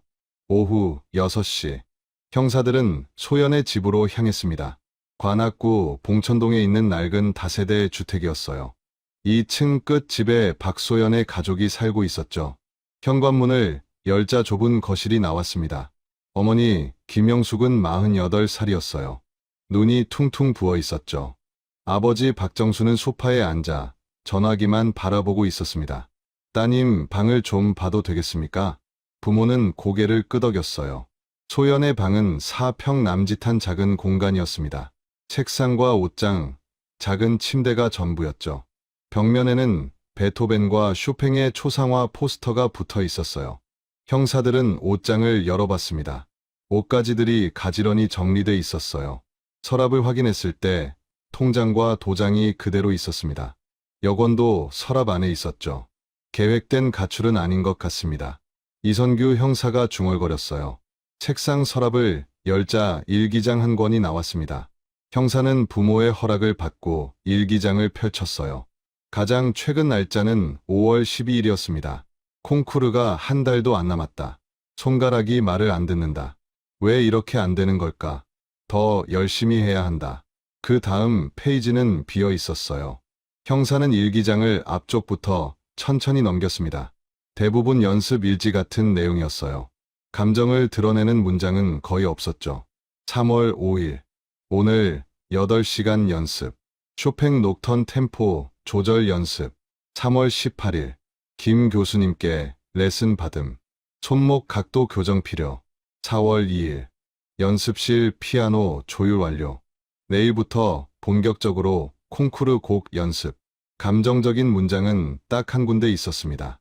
4월 29일자였어요. 너무 힘들다. 하지만 포기할 순 없다. 이번 콩쿠르가 내 인생을 바꿀 거다. 형사는 일기장을 덮었습니다. 이 일기장에서 자살이나 가출을 암시하는 내용은 찾을 수 없었어요. 혹시 따님이 최근에 누군가와 다툰 적 있습니까? 어머니가 고개를 저었습니다. 없습니다. 소연이는 학교 갔다 오면 바로 집에 들어와서 밥 먹고 자는 게 전부였어요.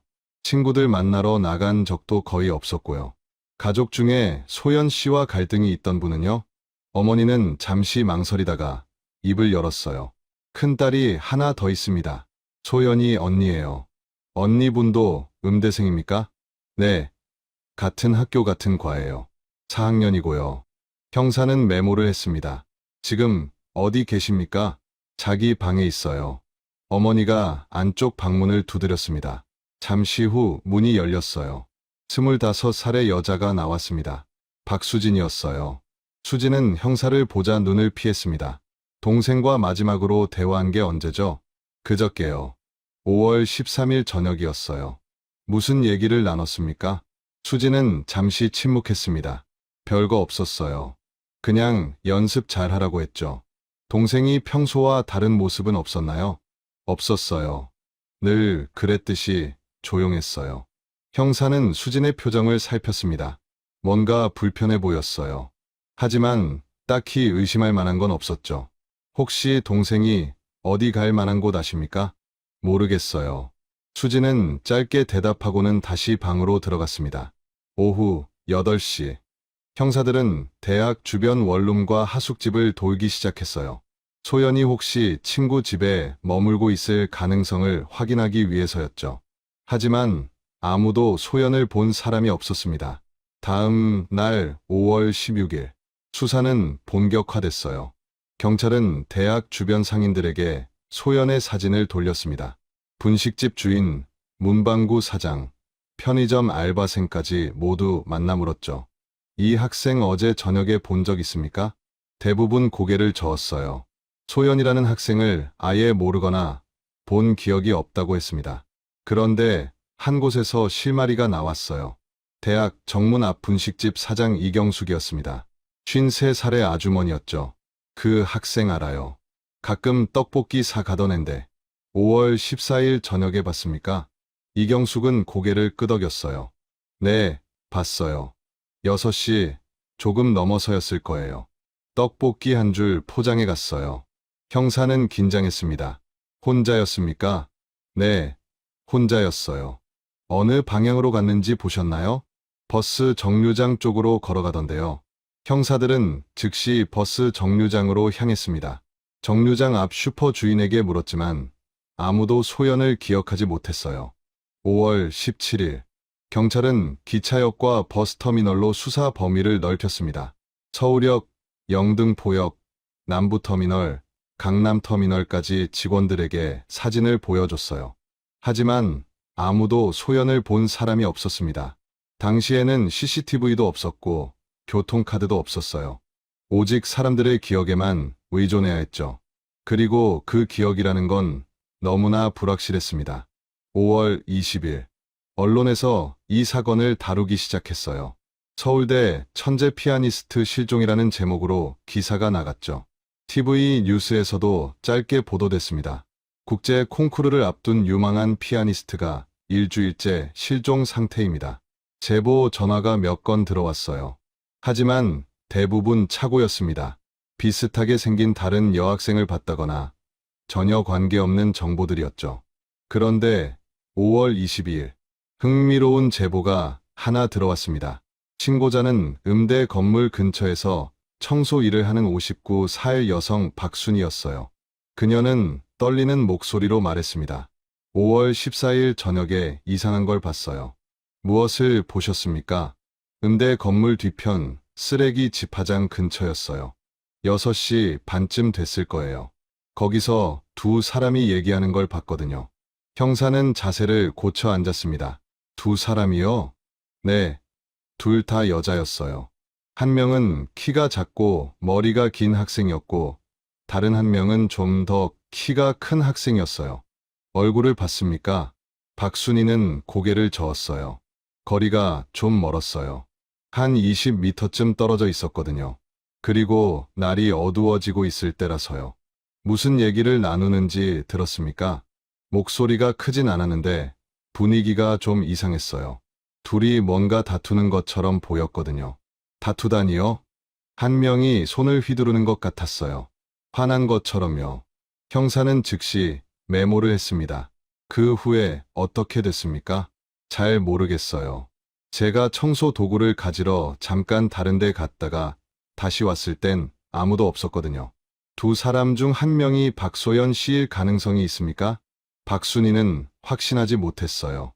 글쎄요, 확실하진 않아요. 얼굴을 제대로 못 봐서요. 이 제보는 중요했습니다. 만약 소연이 누군가와 다퉜다면 그게 실종과 관련이 있을 수 있었으니까요. 형사들은 다시 음대 학생들을 소환했어요. 5월 14일 저녁 6시 반경 음대 건물 뒤편에 있었던 사람이 있는지 물었습니다. 하지만 아무도 자신이 그곳에 있었다고 말하지 않았어요. 5월 25일, 수사는 교착 상태에 빠졌습니다. 새로운 단서가 나오지 않았어요. 경찰은 한강 주변 수색까지 고려했지만 명확한 근거가 없었죠. 그러던 중 작은 발견이 있었습니다. 음대 건물 뒤편 쓰레기 집화장 근처를 다시 수색하던 중 배수구 옆에서 작은 물건 하나가 발견됐어요. 은색 머리핀이었습니다. 형사들은 이걸 소연의 부모에게 보여줬어요. 어머니는 머리핀을 보자 눈물을 흘렸습니다. 이거 소연이 거예요. 제가 작년에 사준 거예요. 물증이 나왔습니다. 소연이 건물 뒤편에 있었다는 증거였어요. 그렇다면 박순이가 목격한 두 사람 중 한 명이 소연일 가능성이 높았습니다. 문제는 다른 한 명이 누구냐는 거였죠. 경찰은 머리핀에서 지문을 채취하려 했지만 실패했어요. 빗물에 씻겨서 지문이 남아있지 않았습니다. DNA 검사 같은 건 당시엔 일반화되지 않았죠. 5월 30일, 한 달이 다 되어갔지만 소연은 나타나지 않았어요. 가족들은 지쳐갔습니다. 어머니는 매일 대학 앞에 나가 전단지를 돌렸고 아버지는 경찰서를 찾아가 수사 진행 상황을 물었어요. 하지만 경찰도 더 이상할 수 있는 게 없었습니다. 계속 수사는 진행하겠습니다. 하지만 솔직히 말씀드리면 단서가 너무 없습니다. 이선규 형사의 말이었어요. 6월 15일, 소연이 나갈 예정이었던 쇼팽 국제 피아노 콩쿠르가 폴란드에서 열렸습니다. 한국 대표는 다른 연주자로 교체됐어요. TV 뉴스에서 콩쿠르 소식을 전하면서 소연의 실종 사건을 다시 한번 언급했습니다. 안타깝게도 박소연 씨는 아직 발견되지 않았습니다. 제보 전화가 다시 몇 건 들어왔지만 역시 허탕이었어요. 그렇게 여름이 지나갔습니다. 9월이 되자 대학에선 새 학기가 시작됐어요. 소연의 자리는 비어 있었죠. 학교 측은 소연의 학적을 유지시켰지만 학생들 사이에서 소연의 이름은 점점 잊혀져 갔습니다. 언론도 더 이상 이 사건을 다루지 않았어요. 1994년이 됐습니다. 1년이 지났지만 소연은 돌아오지 않았어요. 경찰은 공식적으로는 수사를 계속한다고 했지만 실질적으론 미제 사건으로 분류됐습니다. 박정수 부부는 매년 5월 14일마다 대학 앞에 나가 전단지를 돌렸어요. 하지만 아무도 관심을 갖지 않았습니다. 그렇게 시간은 흘러갔습니다. 2년, 3년, 5년. 사람들은 박소연이라는 이름을 완전히 잊었어요. 음대 학생들도 더 이상 그 사건을 얘기하지 않았습니다. 소연의 연습실은 다른 학생에게 배정됐고 피아노 위에 있던 악보도 치워졌죠. 박순희가 목격했다는 두 사람의 정체는 끝내 밝혀지지 않았습니다. 건물 뒤편에서 발견된 머리핀도 결정적 단서가 되지 못했어요. 그저 하나의 미제 사건으로 남았을 뿐이었습니다. 하지만 진실은 사라지지 않았어요. 누군가의 기억 속에, 누군가의 양심 속에 깊이 묻혀 있었죠. 그리고 13년이라는 긴 시간이 흘렀습니다. 여러분, 13년 동안 아무도 몰랐던 그날 저녁의 진실. 건물 뒤편에서 무슨 일이 있었던 걸까요? 박순희가 목격한 두 사람은 누구였을까요? 그리고 왜 그 진실은 이토록 오래 숨겨져야 했을까요? 2006년 한 통의 전화가 모든 걸 바꿔놓습니다. 가장 가까운 곳에 숨겨진 비밀. 이제 그 봉인이 풀립니다.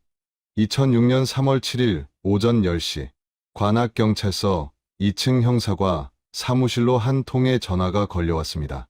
박소연 사건 담당 형사님과 통화할 수 있을까요? 목소리는 여자였어요. 떨리고 있었습니다. 당직 형사는 잠시 당황했어요. 박소연 사건은 13년 전 일이었으니까요. 담당 형사였던 이선규는 이미 정년퇴직한 지 오래였습니다. 박소연 사건은 오래전 미제 사건인데요. 무슨 일이십니까? 전화기 너머로 긴 침묵이 흘렀어요. 저는 박소연의 언니입니다. 박수진이에요. 당직 형사는 즉시 자세를 고쳐 앉았습니다. 무슨 말씀을 하시려는 겁니까? 제가 동생 일에 대해 할 말이 있습니다. 오후 2시 박수진이 경찰서에 출두했어요. 38살이 된 그녀는 13년 전보다 훨씬 수척해 보였습니다. 눈 밑에 다크서클이 짙었고 손은 계속 떨리고 있었죠. 새로 배정된 담당 형사는 강민석이었습니다. 35살의 중견 형사였어요. 그는 박수진을 조사실로 안내하고 마주 앉았습니다. 어떤 얘기를 하시려는 겁니까? 박수진은 한참을 입을 열지 못했어요. 손으로 얼굴을 감싸더니 작게 중얼거렸습니다. 저는 13년 동안 거짓말을 했습니다. 강민석 형사는 녹음기를 켰어요. 처음부터 천천히 말씀해 주십시오. 박수진은 떨리는 목소리로 말하기 시작했습니다. 1993년 5월 14일 저녁, 제가 소연이를 봤어요. 음대 건물 뒤편에서요. 형사는 긴장했습니다. 13년 전 박순희가 목격했다던 바로 그 장소였어요. 거기서 무슨 일이 있었습니까? 박수진은 눈물을 흘렸습니다. 저희가 얘기를 나눴어요. 아니, 다퉜어요. 무엇 때문에 다퉜습니까? 박수진은 대답하지 않았어요. 한참을 울다가 겨우 입을 열었습니다. 그 후로 소연이를 못 봤어요. 제가 마지막으로 본 사람이에요. 형사는 메모를 했습니다. 다툼 후에 동생이 어디로 갔습니까? 모르겠어요. 제가 먼저 그 자리를 떠났거든요. 소연이는 그대로 거기 서 있었어요. 왜 13년 동안 이 사실을 숨겼습니까? 박수진은 고개를 떨궜습니다. 무서웠어요. 제가 의심받을까 봐요. 그리고 저도 뭐가 뭔지 몰랐어요. 강민석 형사는 더 깊이 파고들었습니다. 정확히 몇 시에 만났습니까? 6시 반쯤이었을 거예요. 다툼의 내용은 무엇이었습니까? 박수진은 입술을 깨물었어요. 개인적인 얘기였어요. 구체적으로 말씀해 주십시오. 그냥 자매 간에 있을 수 있는 일이었어요. 콩쿠르 때문에 소연이가 스트레스를 많이 받고 있었거든요. 형사는 뭔가 숨기고 있다는 걸 직감했어요. 하지만 일단은 더 들어봐야 했습니다. 다툼이 격렬했습니까? 목소리가 좀 컸어요. 하지만 폭력은 없었어요. 그럼 왜 지금 와서 이 얘기를 하십니까? 박수진은 한참을 침묵했습니다. 더 이상 못 견디겠어요. 13년 동안 이 비밀을 안고 사는 게 너무 힘들었어요. 형사는 이 진술이 돌파구가 될 수 있다고 판단했습니다. 하지만 박수진이 전부를 말하고 있는 건 아니었어요. 뭔가 더 큰 비밀을 숨기고 있었습니다. 혹시 다른 사람도 그 자리에 있었습니까? 박수진은 고개를 저었어요. 아니요, 우리 둘뿐이었어요. 확실합니까? 네. 강민석 형사는 일단 진술 조서를 작성했습니다. 이 정보만으로도 수사를 재개할 수 있었어요. 3월 9일, 경찰은 13년 만에 박소연 실종 사건을 재수사하기로 결정했습니다. 관악서 강력팀 전체가 투입됐어요. 가장 먼저 한 건 1993년 당시 증거물을 다시 검토하는 일이었습니다. 증거 보관실에서 박소연 사건 상자를 꺼냈죠. 먼지가 쌓인 상자 안에는 당시 수거했던 물품들이 들어 있었어요. 연습실에서 발견된 악보, 일기장, 건물 뒤편에서 발견된 머리핀 등이었습니다. 형사들은 이 증거물들을 국립과학수사연구원으로 보냈어요. 2006년의 과학기술이라면 13년 전엔 불가능했던 분석이 가능할 수도 있었으니까요. 특히 머리핀에 주목했습니다. 당시엔 지문 채취에 실패했지만 혹시 미세한 흔적이라도 남아있을 가능성이 있었어요. 3월 15일, 국과수에서 예비 분석 결과가 나왔습니다. 머리핀에서 미세한 섬유 조각이 발견됐어요. 13년이 지났지만 금속 표면 틈새에 끼어 있던 작은 섬유였습니다. 현미경으로 확대했을 때 면 소재로 보였죠. 이게 무슨 옷에서 나온 건지 특정할 수 있습니까? 국과수 연구원은 고개를 저었어요. 섬유만으로는 한계가 있습니다. 다만 일반적인 티셔츠나 블라우스 같은 면, 소재 의류에서 나온 것으로 추정됩니다. 형사들은 다시 박수진을 불렀어요. 3월 16일 오후 3시, 박수진이 다시 조사실에 앉았습니다. 이번엔 표정이 더 굳어 있었어요. 강민석 형사가 물었습니다. 1993년 5월 14일 저녁, 당신이 입고 있던 옷이 뭡니까? 박수진은 당황했어요. 기억이 안 나요. 13년도 더 된 일인데요. 천천히 생각해 보십시오. 박수진은 눈을 감고 기억을 더듬었습니다. 흰색 블라우스를 입었던 것 같아요. 면 소재였을 거예요. 형사는 메모했습니다. 그 옷은 아직 갖고 계십니까? 아니요, 진작에 버렸어요. 언제 버렸습니까? 박수진은 망설였어요. 정확히는 모르겠어요. 몇 년 전에요. 형사는 다른 질문을 던졌습니다. 동생과 다퉜을 때 신체 접촉이 있었습니까? 없었어요. 확실합니까? 네. 그럼 왜 머리핀에 당신 옷에서 나온 것으로 보이는 섬유가 묻어 있습니까? 박수진은 말문이 막혔어요. 얼굴이 하얗게 질렸습니다. 저는 모르겠어요. 강민석 형사는 압박을 강화했습니다. 박수진 씨, 지금이라도 진실을 말하는 게 좋을 겁니다. 당신이 뭔가 숨기고 있다는 걸 우리는 알고 있어요. 박수진은 손으로 얼굴을 감쌌습니다. 어깨가 떨렸어요. 저는 정말 아무것도 안 했어요. 그럼 왜 13년 동안 거짓말을 했습니까? 왜 동생과 만난 사실을 숨겼습니까? 박수진은 대답하지 못했습니다. 형사는 전략을 바꿨어요. 박수진 씨, 우리가 조사한 바에 따르면 당신도 피아노를 전공했습니다. 동생과 같은 학교, 같은 과였죠. 네, 동생은 천재였고 국제 콩쿠르에 나갈 정도였습니다. 당신은 어땠습니까? 박수진은 고개를 떨궜어요. 저는 평범했어요. 질투하지 않았습니까? 박수진은 격하게 반응했습니다. 아니에요. 저는 동생을 사랑했어요. 사랑했다면 왜 그날 저녁 다퉜습니까? 박수진은 입을 다물었어요. 강민석 형사는 한숨을 쉬었습니다. 이 여자에게서 더 이상의 진술을 받아내기는 어려워 보였어요. 오늘은 여기까지 하겠습니다. 하지만 조사는 계속될 겁니다. 박수진은 비틀거리며 조사실을 나갔습니다.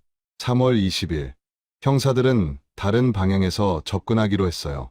박수진의 주변 인물들을 조사하기 시작했습니다. 먼저 만난 건 박수진의 대학 동기였던 최예림이었어요. 38살의 피아노 강사였습니다. 수진이와 소연이 관계가 어땠습니까? 최예림은 조심스럽게 말했습니다. 겉으로 보기엔 평범한 자매였어요. 하지만 속으로는 좀 복잡했죠. 무슨 뜻입니까? 수진이가 소연이를 부러워했어요. 당연한 거 아니에요.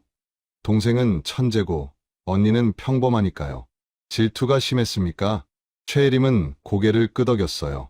한두 번 수진이가 저한테 하소연한 적 있어요.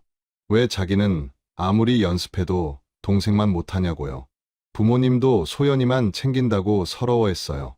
1993년 5월경에 수진 씨 상태가 어땠습니까? 안 좋았어요. 소연이가 쇼팽 콩쿠르에 나간다는 소식 듣고 나서 더 우울했죠. 술도 자주 마셨고요. 이 증언은 중요했습니다. 박수진에게 동기가 있었다는 걸 보여주는 거였으니까요. 형사들은 당시 음대 교수들도 다시 만났어요. 김한성 교수는 이제 68살의 노교수가 되어 있었습니다. 박수진 학생 기억하십니까? 김 교수는 고개를 끄덕였어요. 기억하죠. 성실한 학생이었어요. 하지만 재능은 동생에 비할 바가 아니었죠. 두 자매 사이가 어땠습니까? 김 교수는 잠시 생각에 잠겼습니다. 겉으로는 괜찮아 보였어요.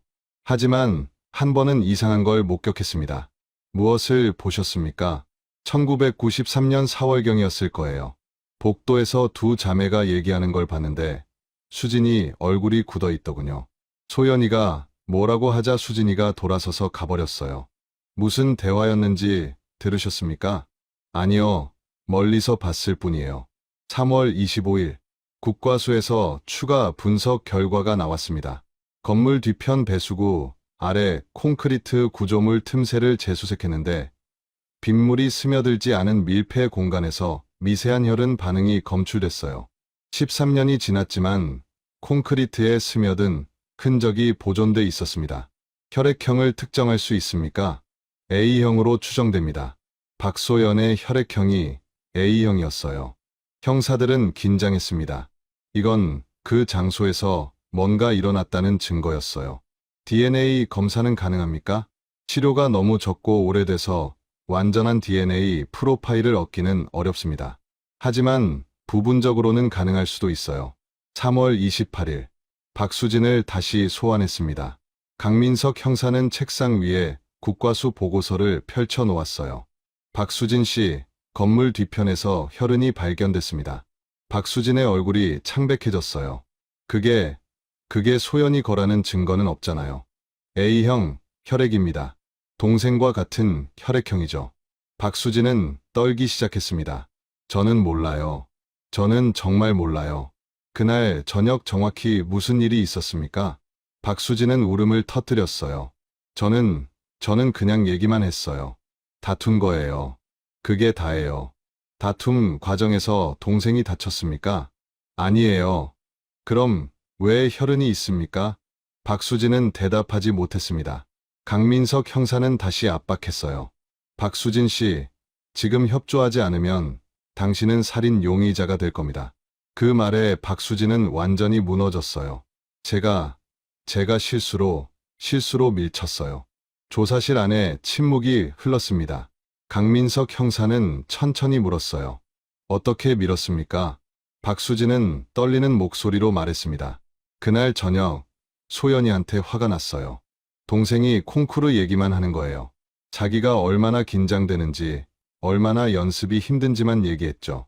저는 참다가 소리를 질렀어요. 뭐라고 했습니까? 너만 힘드냐고, 나는 어떻게 사는지 아냐고 소리쳤어요. 그랬더니 소연이가 차갑게 저를 쳐다봤어요. 그리고 말했죠. 언니는 재능이 없으니까 이해 못할 거라고요.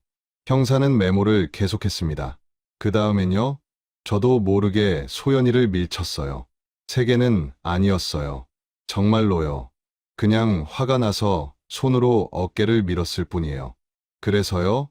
박수진은 눈물을 흘렸습니다. 소연이가 비틀거렸어요.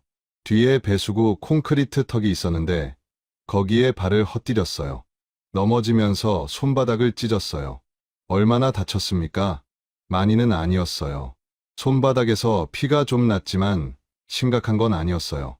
그 다음엔 어떻게 됐습니까? 박수진은 한참을 울다가 말했습니다.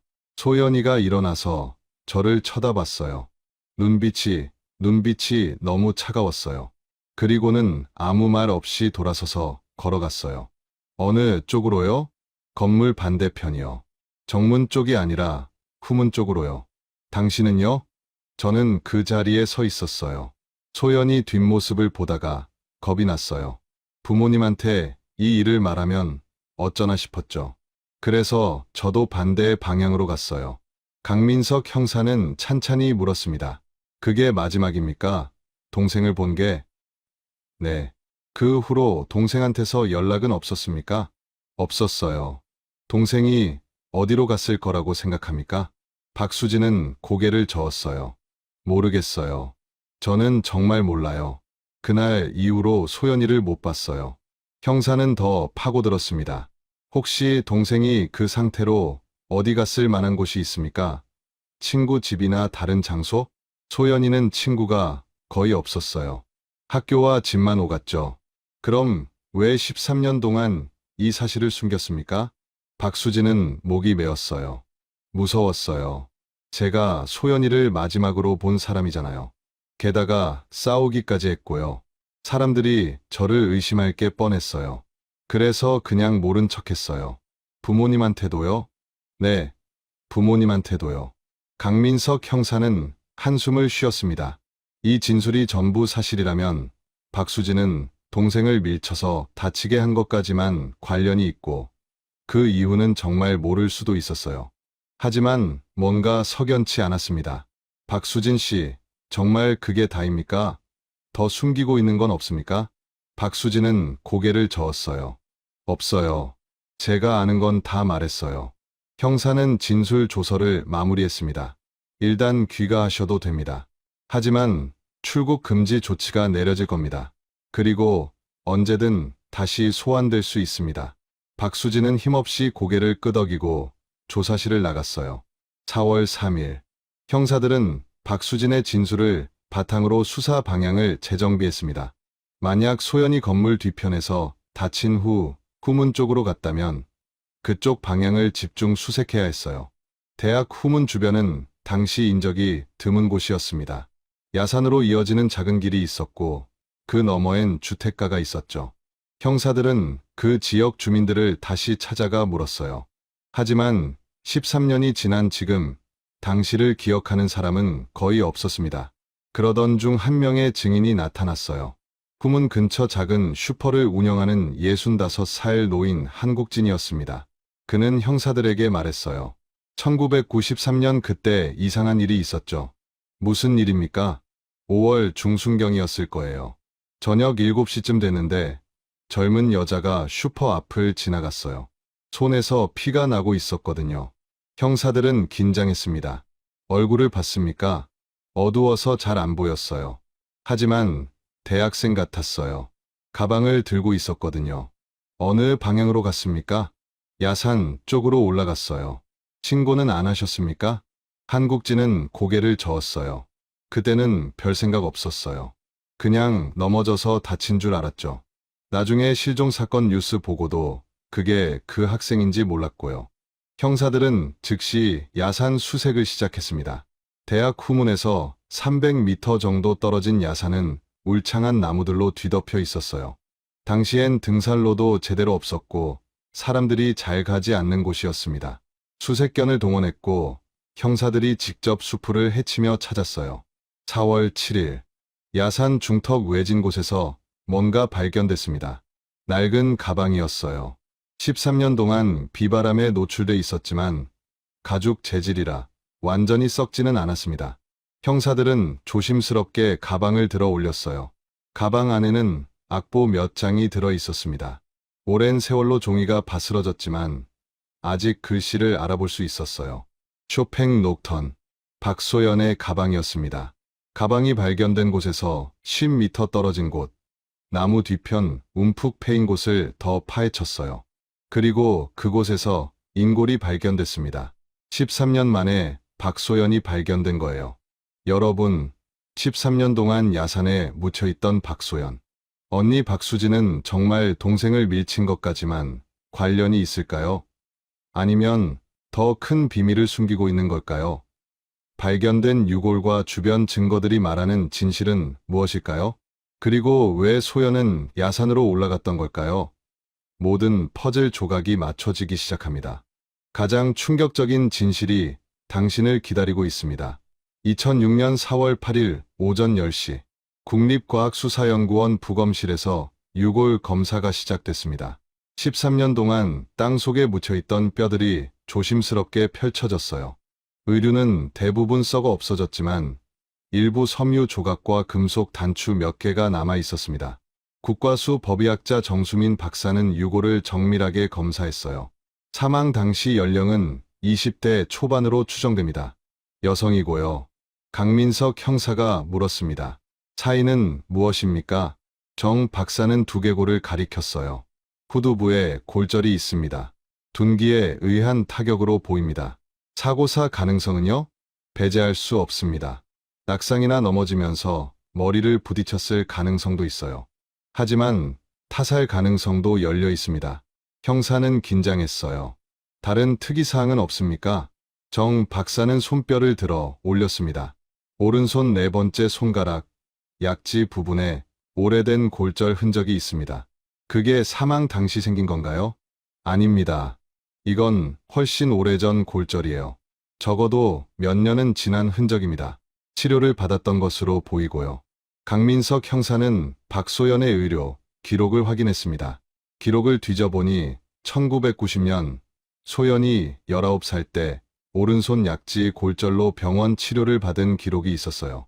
당시 진단서에는 연습 중 피아노 건반에 손가락을 부딪혀 발생한 사고라고 적혀 있었습니다. DNA 대조는 가능합니까?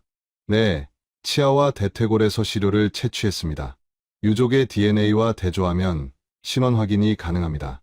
4월 10일 DNA 검사 결과가 나왔습니다.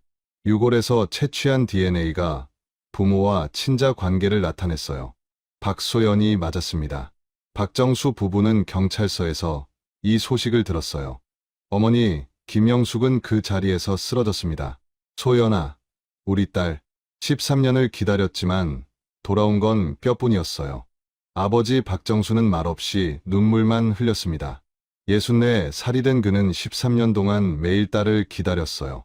혹시나 살아서 돌아올까봐 이사도 가지 않았고 전화번호도 바꾸지 않았죠. 강민석 형사는 조심스럽게 물었습니다.